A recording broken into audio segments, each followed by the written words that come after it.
सभी सम्मानित साथियों को क्रांतिकारी जय भीम। साथियों, मेरा नाम महेंद्र गौतम है और आप हमारे साथ देख रहे हैं हमारा YouTube channel active boy Gautam.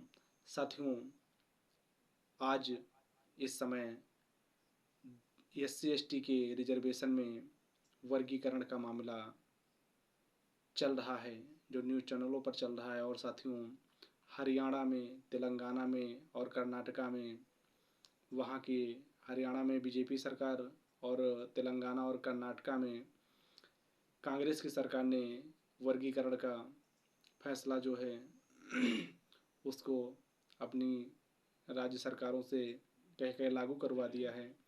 तो साथियों, ये रिजर्वेशन जिससे मनुवादियों को बहुत जलन होती है। तो साथियों, क्या ये रिजर्वेशन केवल SC ST के लिए ही है, या फिर कुछ लोग जो धर्म के नाम पर सदियों से खाते आए हैं? और साथियों, कहा जाता है कि आरक्षण 1950 से ही लागू हुआ है, लेकिन साथियों ये गलत है, क्योंकि आरक्षण 1950 से नहीं है। ये आरक्षण तब से है जब से मनु ने मनुस्मृति लिखा था, और मनु ने मनुस्मृति में लिखा है कि ब्रह्मा के मुंह से ब्राह्मण पैदा हुए, ब्रह्मा की भुजाओं से क्षत्रिय पैदा हुए, ब्रह्मा की जंघा से वैश्य पैदा हुए और ब्रह्मा के पैरों से शूद्र पैदा हुए। और इस हिसाब से मनु ने काम बांट दिया था कि ब्राह्मण पढ़ेगा, पढ़ाएगा, दान लेगा, पूजा पाठ हवन करवाएगा, और क्षत्रिय लड़ाई करेगा, युद्ध करेगा। और वैश्य को कहा गया कि तुम व्यापार करोगे।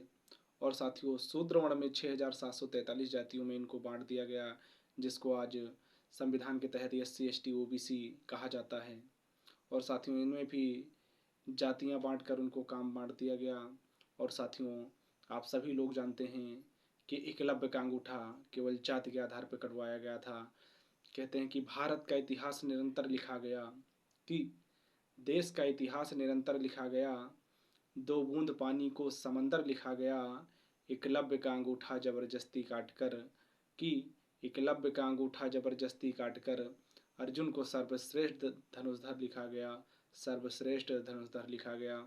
साथियों, और यही नहीं, आप सभी लोग जानते हैं कि डॉक्टर बाबा साहब अम्बेडकर को भी क्लासरूम के बाहर बैठकर इन्हीं धर्म के ठेकेदारों ने पढ़ने पर मजबूर किया था। और साथियों, बाबा साहब ने क्लासरूम के बाहर बैठकर पढ़ाई की। जब वहाँ का चपरासी नहीं आता था तो बाबा साहब पूरा पूरा दिन प्यासे ही स्कूल में रहते थे। और साथियों, वही बाबा साहब, ये जो पीछे हमारे तस्वीर लगी है, आज ये हम लोगों के भाग्य विधाता हैं। हम लोग आज जो मान सम्मान और स्वाभिमान से जीवन जी रहे हैं, इसके पीछे डॉक्टर बाबा साहब अम्बेडकर का ही पूरा का पूरा योगदान है।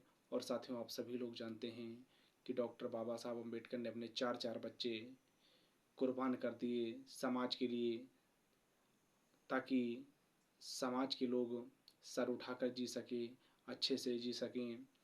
और साथियों, इसलिए आप लोग ये जानिए कि आरक्षण केवल 1950 से लागू नहीं हुआ है।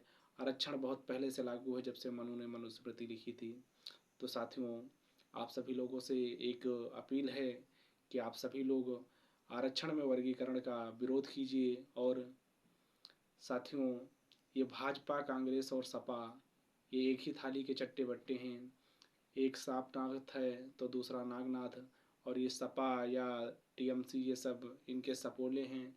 तो साथियों, आप सभी लोग जानते हैं कि पूरे देश में एक ही नेता हैं दलितों की, वो हैं बहन कुमारी मायावती जी, और पार्टी जो है वो है बहुजन समाज पार्टी। तो साथियों, अब की बार यूपी में उपचुनाव हो रहे हैं, उसमें आप लोग दिखा दीजिए इन मनुवादियों को, जो संविधान की किताब लेकर लोकसभा चुनाव में दिखा दिखा कर हम लोगों का वोट लिए, उसके बाद में आज हम ही लोगों को बांट रहे हैं। तो साथियों, इन मनुवादियों से होशियार हो जाइए और सावधान हो जाइए। जय भीम, जय भारत, जय संविधान।